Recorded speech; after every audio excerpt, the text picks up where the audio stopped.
नमस्कार, हर खबर हरियाणा में आपका स्वागत है। मैं हूं आपके साथ भावना त्रिपाठी। रुख करेंगे प्रदेश की तमाम बड़ी खबरों की ओर। कुरुक्षेत्र के ब्रह्म सरोवर के पुरुषोत्तमपुरा बाग में राज्य स्तरीय छठ महोत्सव का आयोजन किया गया, जिसमें हरियाणा के मुख्यमंत्री नायब सैनी ने मुख्य रूप से शिरकत की। मुख्यमंत्री नायब सैनी ने सबसे पहले छठ पर्व पर पूजा अर्चना की। इसके पश्चात ब्रह्म सरोवर पर संध्याकालीन महाआरती में शामिल हुए। इसके पश्चात हरियाणा सरकार और जिला प्रशासन व पूर्वांचल समाज द्वारा सांस्कृतिक कार्यक्रम का आयोजन भी किया गया। इस सांस्कृतिक कार्यक्रम में भोजपुरी गायिका मालिनी अवस्थी ने अपनी प्रस्तुति दी। इस दौरान मुख्यमंत्री नायब सिंह सैनी ने कांग्रेस पर कटाक्ष भी किया। उन्होंने कहा कि देश और प्रदेश की जनता ने कांग्रेस के झूठ को नकार दिया है।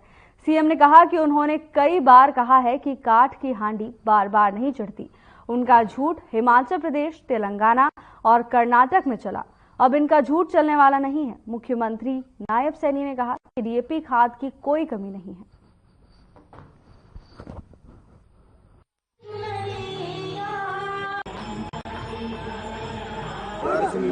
हमारे लिए बहुत ही ये गर्व का दिन है, पर्व का दिन है।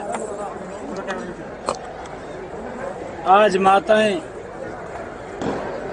महाव्रत रख करके छठ मैया का पिता पुत्र की लंबी आयु के लिए सूर्य नारायण की पूजा करते हैं। आज कुरुक्षेत्र की इस पवित्र भूमि ब्रह्म सरोवर के ऊपर हजारों की संख्या में माताएं यहाँ पर अपने पिता पुत्र की लंबी आयु के लिए पूजा अर्चना करने के लिए यहाँ आई है। मैं सभी माताओं को बहुत बहुत बधाई और शुभकामनाएं देता हूँ। छठ पर्व को लेकर कुरुक्षेत्र में राज्य स्तरीय कार्यक्रम का आयोजन हुआ। मुख्यमंत्री नायब सिंह सैनी ने बतौर मुख्य अतिथि कार्यक्रम में शिरकत की। मुख्यमंत्री ने ब्रह्म सरोवर पुरुषोत्तमपुर आरती स्थल पर महाआरती में हिस्सा लिया। मुख्यमंत्री ने डूबते सूर्य को भी अर्घ्य किया। प्रदेश और प्रदेशवासियों के सुखद भविष्य की मुख्यमंत्री नायब सिंह सैनी ने कामना की।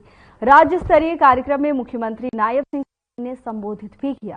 मुख्यमंत्री ने सभी माताओं बहनों को छठ पर्व की शुभकामनाएं दी। तो वहीं सीएम सैनी ने कहा कि छठ पर्व सूर्य की उपासना का महापर्व है। प्रधानमंत्री ने छठ पर्व को राष्ट्र पर्व की संज्ञा दी है।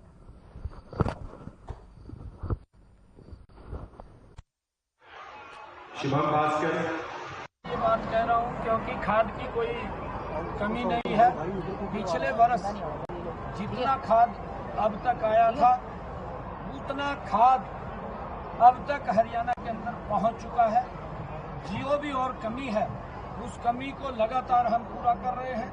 किसान को हम डीएपी की खाद की कोई कमी न रहने देंगे, क्योंकि जो यूक्रेन और रसिया का युद्ध चल रहा है उसके कारण से रास्ता जो डाइवर्ट हुआ है और रास्ते के कारण वो थोड़ी देरी उसके अंदर आई है।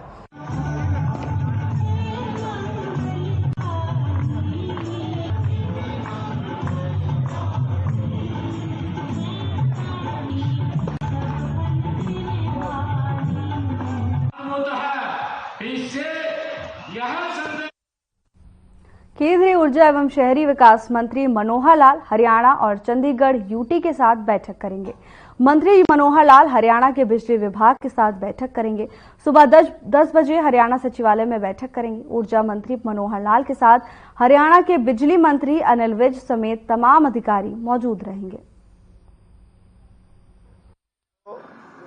जब से भारत सरकार में मैंने दायित्व संभाला है, 2 विभाग जिसमें पावर मिनिस्ट्री और housing and urban development affairs, इस दोनों मंत्रालयों के काम को संभालने के बाद हर प्रदेश में जाकर के और वहाँ विभागों से संबंधित जितने भी काम हैं उनका रिव्यू करना और आपस में सरकारों के साथ तालमेल बिठा करके उनके विषय, सरकारों के विषय अपने डिपार्टमेंट में जुड़े वो समझना और हमारी अपेक्षाएं जो प्रदेश सरकार से हैं वो भी रखना। और बहुत से इश्यूज होते हैं जिसको वहीं बैठ करके हम हल करते हैं।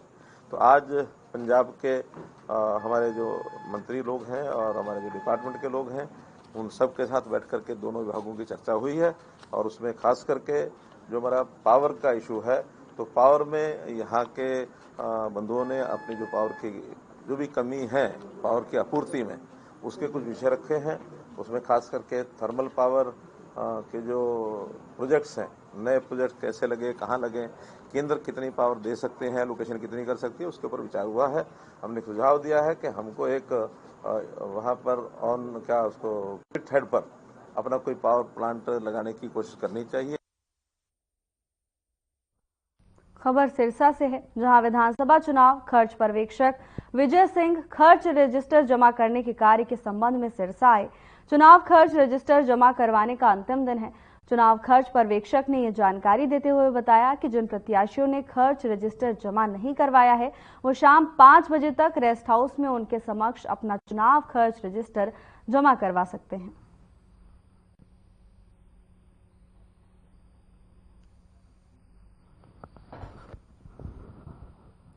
खबर सिरसा से है, जहां चुनाव खर्च पर्यवेक्षक ने प्रत्याशियों से अपील की है कि जिन लोगों ने अभी तक अपना रजिस्टर नहीं जमा करवाया है, वो शाम 5 बजे तक रजिस्टर जमा करवा सकते हैं। इसके साथ ही चुनावी खर्च रजिस्टर जमा करवाने की आखिरी तारीख है।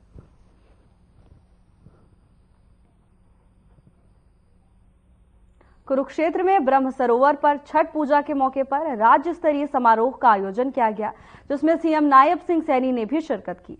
इस मौके पर सीएम सैनी ने विधिवत तरीके से पूजा अर्चना की। इसके साथ ही सीएम सैनी ब्रह्म सरोवर पर आयोजित महाआरती में भी शरीक हुए। सीएम सैनी ने छठ महापर्व के मौके पर सभी प्रदेशवासियों को छठ की बधाई दी है।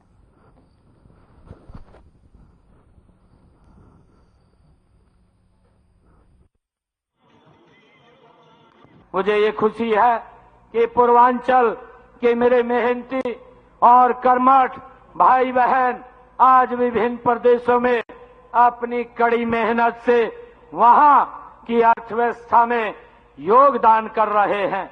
आप जहां जहां गए वहां वहां छठ पर्व भी पहुंच गया और सनातन संस्कृति के वहां के पुजारियों ने भी छठ पर्व को श्रद्धा व आस्था के साथ मनाना शुरू कर दिया। इसलिए देश के यशस्वी प्रधानमंत्री आदरणीय नरेंद्र मोदी जी ने छठ पर्व को राष्ट्रीय पर्व की संज्ञा दी है। मुझे बताया गया है कि छठ पूजा हेतु साफ पानी के लिए आपको नहर पर अधिक निर्भर रहना पड़ता है। जहां नहर उपलब्ध नहीं है वहां आप छोटे छोटे अस्थायी तालाब बनाकर उसमें पानी भरकर पूजा करते हैं। हम आपके लिए पानी के स्रोत का प्रबंध करने के लिए हमारी हरियाणा सरकार प्रयासरत है, ताकि आप अपने इस पर्व को स्वच्छ पानी में भव्य तरीके से मना सकें। आज इस समारोह में उपस्थित पूर्वांचल सभी बहनों और भाइयों का मैं आभारी हूं कि आपने कठोर मेहनत कर हरियाणा के विकास में अहम योगदान दिया है। आपने अपनी मेहनत और कौशल से उद्योगों की गति को बनाए रखा है, तो खेतों में फसलें लहलाने का काम भी किया है। मैं पूर्वांचल परिवारों को, महिलाओं का इस बात के लिए कायल हूं कि आप बहुत मेहनती हो और आप हर समय अपने परिवार के लिए कठोर साधना करती हैं। इसी साधना का परिणाम है कि आप छठ पूजा के दिन घंटों पानी में खड़े रहकर भगवान सूर्य नारायण की पूजा करते हैं। मैं आपकी श्रद्धा, सहन शक्ति, धैर्य और साहस को प्रणाम करता हूं। आप वही मातृ शक्ति हैं जिसकी क्षमताओं को पहचानते हुए देश के यशस्वी प्रधानमंत्री नरेंद्र मोदी जी ने लोकसभा और विधानसभा में 33% सीटें महिलाओं के लिए आरक्षित करने का प्रावधान आदरणीय नरेंद्र मोदी जी ने किया है। आज छठ पूजा के पावन अवसर पर मुझे यह कहते हुए गर्व का अनुभव हो रहा है कि आप सबने बेटी बचाओ बेटी पढ़ाओ के संकल्प को पूरी तरह साकार करके दिखाया है। माननीय प्रधानमंत्री जी के ही मार्गदर्शन में हमने सर्वमेव जयते में विश्वास करते हुए पिछले 10 वर्षों में आपकी सुरक्षा, सम्मान और समृद्धि के लिए अनेक योजनाएं शुरू की हैं। हरियाणा में विधानसभा के शीतकालीन सत्र की शुरुआत से पहले नवचयनित विधानसभा अध्यक्ष हरविंद्र कल्याण ने देश के गृह मंत्री अमित शाह से मुलाकात की। केंद्रीय गृह मंत्री ने कल्याण को नए दायित्व के लिए बधाई और अच्छे कार्यकाल के लिए शुभकामनाएं दी। इस दौरान कल्याण ने केंद्रीय गृह मंत्री को बताया कि केंद्र और प्रदेश सरकार की जन कल्याणकारी नीतियों से लोग काफी प्रभावित हैं।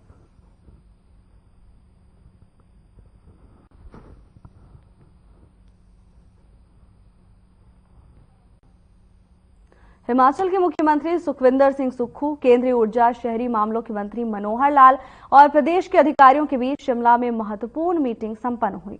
शिमला राज्य अतिथि गृह पीटर हॉफ में गार्ड ऑफ ऑनर के साथ स्वागत हुआ।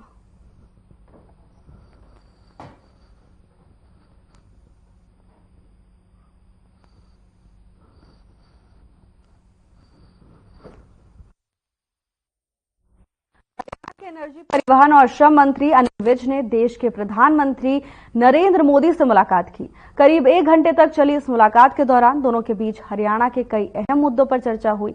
नायब सैनी पार्ट 2 की सरकार में शपथ ग्रहण के बाद अनिल विज ने प्रधानमंत्री नरेंद्र मोदी के साथ ये पहली मुलाकात की है। इसके साथ ही उन्होंने कहा कि प्रधानमंत्री नरेंद्र मोदी शक्ति के पावर हाउस हैं, उनसे मिलना अच्छा लगता है, उनका मार्गदर्शन मिलता है।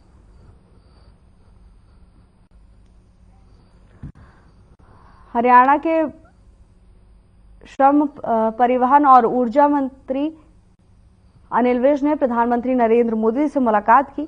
इस दौरान उन्होंने प्रधानमंत्री नरेंद्र मोदी को फूलों का गुलदस्ता दिया और पीएम मोदी की जमकर सराहना करते हुए विज नजर आए। मुलाकात के बाद विज ने कहा कि प्रधानमंत्री नरेंद्र मोदी शक्ति का पावर हाउस है, उनसे मिलना अच्छा लगता है और मार्गदर्शन भी मिलता है।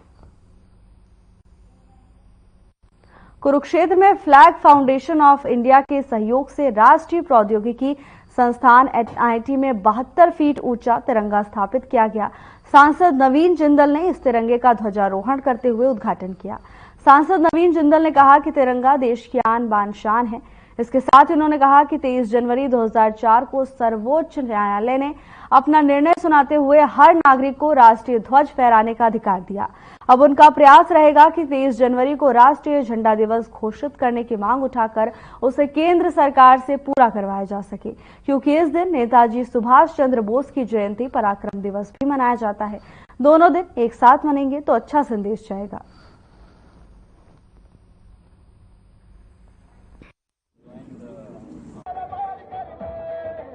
ट्रंप साहब को मैं बहुत शुभकामनाएं देना चाहूँगा कि वो राष्ट्रपति बने हैं एक बार फिर से यूनाइटेड स्टेट्स के, और वो बहुत ही एक डायनेमिक लीडर हैं और हमारे माननीय प्रधानमंत्री नरेंद्र मोदी जी की एक बहुत खास मित्र हैं।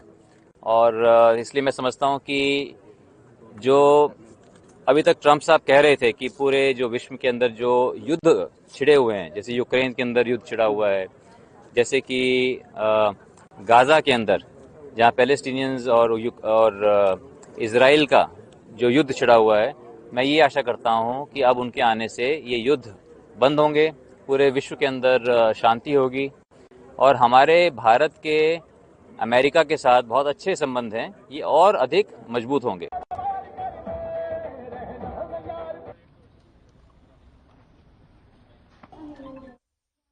लंबे अंतराल के बाद रेवाड़ी नगर परिषद की बैठक शहर के PWD रेस्ट हाउस में चेयरपर्सन पूनम यादव की अध्यक्षता में आयोजित की गई। बैठक में बीजेपी के नवनिर्वाचित विधायक लक्ष्मण सिंह यादव ने विशेष तौर पर शिरकत की। बैठक में पहुंचते ही विधायक लक्ष्मण सिंह यादव ने मोर्चा संभाल लिया और बैठक में रखे गए करीब 2 दर्जन से अधिक एजेंडों पर विधायक ने पार्षदों के साथ सीधा संवाद शुरू कर दिया। बैठक के दौरान शहर में कोर्ट की तरफ फैल रहे अतिक्रमण, दुर्दशा के शिकार सार्वजनिक शौचालय, खस्ता हाल सड़कें, बदहाल पार्क और शहर में जगह जगह लगे कचरे के ढेर, नालों की सफाई, करोड़ों रुपए खर्चने के चौराहे पर लगी बंद लाल बत्तियां और जाम के कारण बदहाल शहर का मुद्दा सदन में गरमाया रहा।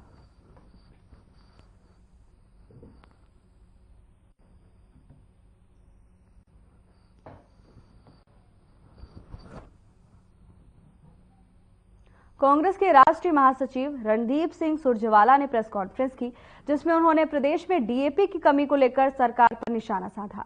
सुरजेवाला ने कहा कि डीएपी के लिए किसान परिवार समेत सहकारी समितियां भी बाहर सोने को मजबूर हैं।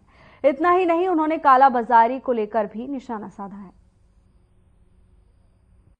मैं आपके समक्ष रखूंगा और फिर मैं उनको डिटेल में आपसे चर्चा करूंगा। सच्चाई ये है कि रबी के सीजन में हरियाणा और पंजाब का किसान काली दिवाली मनाने पर मजबूर हो गया, लाइनों में खड़ा रहा। डीएपी संकट के लिए षड्यंत्रकारी भाजपा सरकार जिम्मेवार है।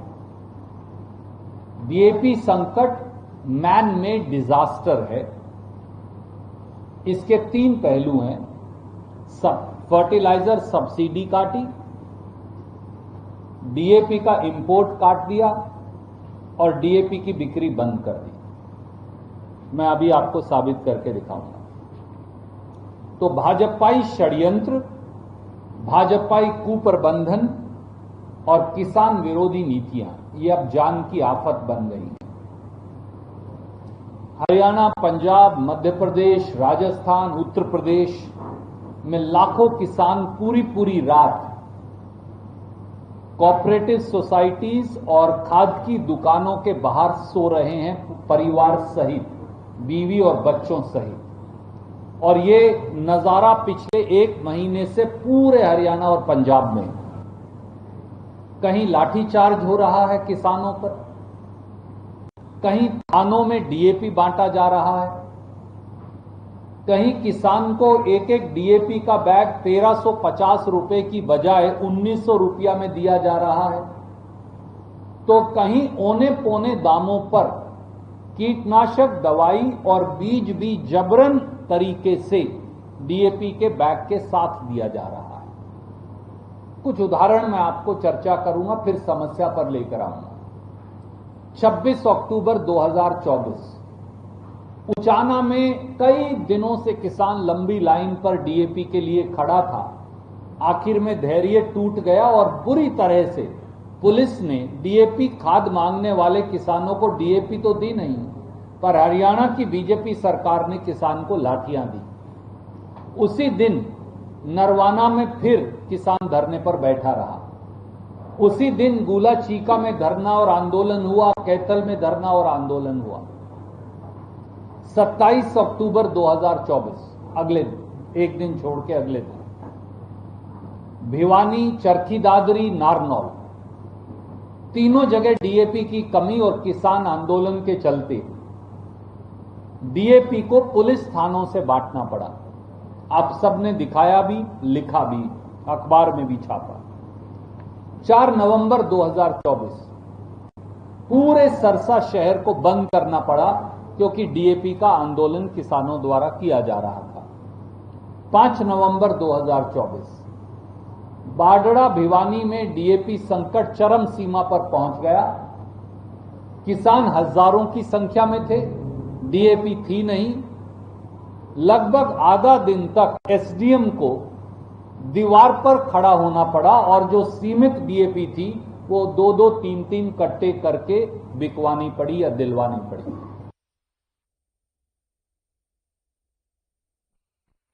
हरियाणा विधानसभा चुनाव में हार पर कांग्रेस प्रदेश अध्यक्ष उदय भान का बयान सामने आया।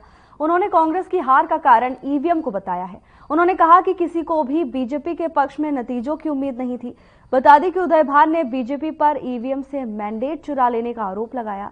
साथ ही उन्होंने माना कि प्रदेश में कांग्रेस का संगठन ना होना हार की एक बड़ी वजह है।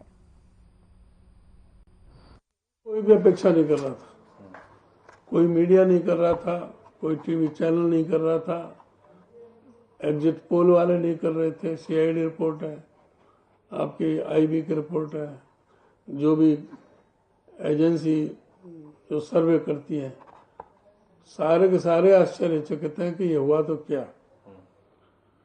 ये सीधा ईवीएम में खेला हुआ है और इसके अलावा और कुछ नहीं है। ये मैंडेट चुराया गया है। क्या कांग्रेस की भी कुछ अपनी गलतियां रही? अब जब हारने के बाद में तो कई गलतियां निकालते हैं, नहीं तो बराबर के वोट लिए बीजेपी से।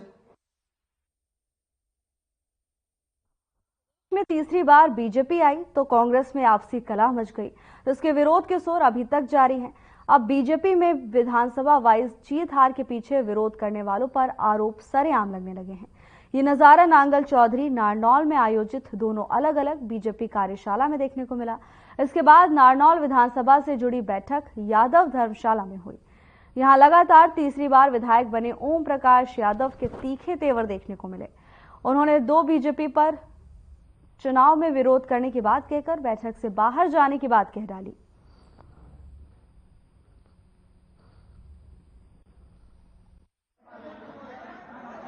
मामला कुछ नहीं जी, यहाँ सच्चाई बोलने लगे, भगदड़ मच गई। क्या सच्चाई थी? सच्चाई ये थी कार्यकर्ताओं की। हाँ, बीजेपी के लिए मर गए, धंधा बंद कर दिया हमारा, हर गांव के अंदर बहसबाजी चल गई। आज उनकी सुनाई है, हमारी सुनाई नहीं है। सांसद के पास जाते हैं तो फोन तक नहीं उठाता है, हमारे कोई काम नहीं हो रहा तो फिर जाए कहाँ? विधायक हमारा इसको पीछे पड़ के हरवा दिया जब सुनाई करता था। अब जाएंगे किसके पास ये बताओ? सांसद तक फोन तक नहीं उठा रहा हमारा, किसके पास जाए? आराम से बात कर रहे तो ये वाला हाथापाई क्यों बता रही? हाथापाई तो जो है दलाल बना रखे हैं वो कर रहे हैं, दलाल बना रखे हैं वो कर रहे हैं हाथापाई। उन्हें सब कार्यकर्ताओं को जानकारी दी कैसे सदस्य बनाया जाएगा और प्रत्येक बूथ पर 2-3 कार्यकर्ता हमारे सक्रिय कार्यकर्ता के रूप में बने और एक सक्रिय कार्यकर्ता बनने के लिए 50 उसके रेफरल और से 50 सदस्य हमारे बनाए जाए। तो ये सदस्यता अभियान चल रहा है और हमारे जिले में लगभग 2.5 लाख सदस्य बनाने का लक्ष्य पार्टी ने दिया है और उसी कड़ी में हमारे नांगल चौधरी विधानसभा में 50,000 सदस्य बनाने का लक्ष्य दिया है। उसको हम डॉक्टर अभय सिंह जी के नेतृत्व में और इस विधानसभा में 50,000 के टारगेट को हम पूरा करके और शेष नेतृत्व को हम सौंपेंगे।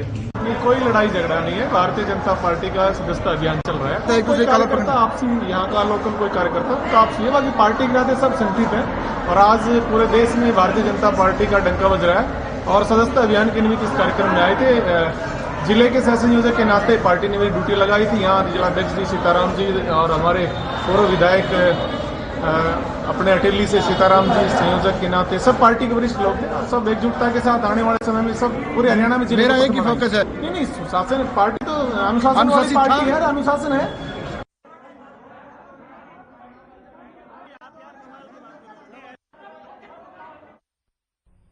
कुरुक्षेत्र में हरियाणा राज्य नारकोटिक्स कंट्रोल ब्यूरो प्रमुख पुलिस महानिदेशक ओपी सिंह साहब के दिशा निर्देशों में कुरुक्षेत्र में नशे के खिलाफ 1 दिवसीय 321वां जागरूकता कार्यक्रम आयोजित किया गया। यह कार्यक्रम राष्ट्रीय कैंसर दिवस पर आयोजित हुआ। ब्यूरो के जागरूकता कार्यक्रम और पुनर्वास प्रभारी उप निरीक्षक डॉक्टर अशोक कुमार वर्मा ने साइकिल यात्रा निकाली और पीपली से होते हुए राजकीय वरिष्ठ माध्यमिक विद्यालय बिहोली पहुंचे। कार्यक्रम में 300 विद्यार्थी और 20 शिक्षकों ने भाग लिया। ब्यूरो के जागरूकता कार्यक्रम और पुनर्वास प्रभारी उप निरीक्षक डॉक्टर अशोक कुमार वर्मा ने भारत के संविधान के अनुसार विद्यार्थियों को राष्ट्र प्रेम, मौलिक अधिकारों के साथ मौलिक कर्तव्यों के पालन के लिए प्रेरित किया।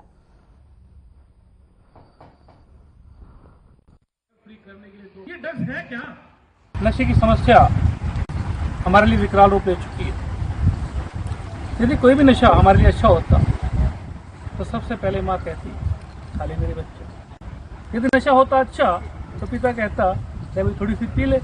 जो करता है चिंता अपनी जिंदगी जी। जो वस्तु माँ ने नहीं दी, पिता ने नहीं दी, वो हमारे खाने पीने योग्य नहीं। तो आइए हम सब मिल करके शपथ लें, प्रण लें कि हम जीवन में नशे को त्यागेंगे और कोई नशा नहीं करेंगे। जय हिंद, जय भारत, वंदे मातरम।